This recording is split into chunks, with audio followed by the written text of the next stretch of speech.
एक महत्त्वाची आणि मोठी अपडेट आहे। विधान परिषद निवडणूक बिनविरोध होण्याची शक्यता आहे। महाविकास आघाडी देखील एकच उमेदवार देणार आहे। महाविकास आघाडीकडून अंबादास दानवे आता अर्ज भरणार आहे। विधान परिषदेच्या उमेदवारीबाबत ठाकरेंचे शिवसेनेचे नेते काँग्रेस नेत्यांमध्ये बैठक जी सुरू होती ती पार पडली आहे। विधान परिषदेचे उमेदवार अंबादास दानवे, आमदार अनिल परब आणि खासदार अनिल देसाई यांची काँग्रेस नेत्यांसमवेत गांधी भवनात चर्चा पार पडली आहे। काँग्रेसने उमेदवार देऊ नये म्हणून ठाकरेंच्या शिवसेनेकडून मनधरणी सुरू होती, ती मनधरणी आता यशस्वी झालेली आहे।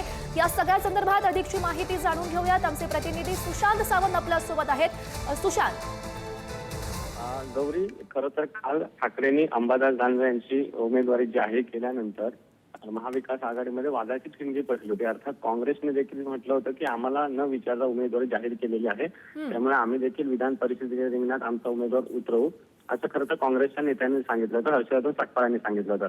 अर्थात आज सकाळपासूनच उद्धव ठाकरे असतील तर त्यांच्या नेत्यांकडून काँग्रेसची मनधरणी करण्याचा जो आहे तो प्रयत्न केला जात होता। आज सकाळी देखील काँग्रेसच्या प्रमुख नेत्यांची, मग सतेज पाटील असतील, विजय वडेट्टीवार असतील, हर्षवर्धन सकपाळ असतील, यांची बैठक जी आहे ती झाली आणि या बैठकीची आपल्याला इनसाइड स्टोरी जी आपल्याला समजते त्यानुसार काँग्रेसने कदाचित या निवडणुकीतून माघार घेण्याचा निर्णय घेतलेला आहे। काँग्रेस विधान परिषदेत आपला उमेदवार देणार नाही, जेणेकरून महाविकास आघाडीचा एक उमेदवार जो आहे तो सहजपणे निवडून येईल।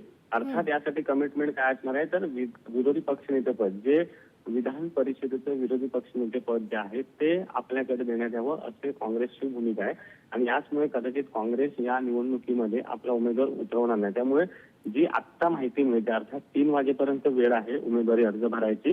3 वाजेपर्यंत महाराष्ट्राच्या राजकारणात काही होतं कधी आपण बघितलं।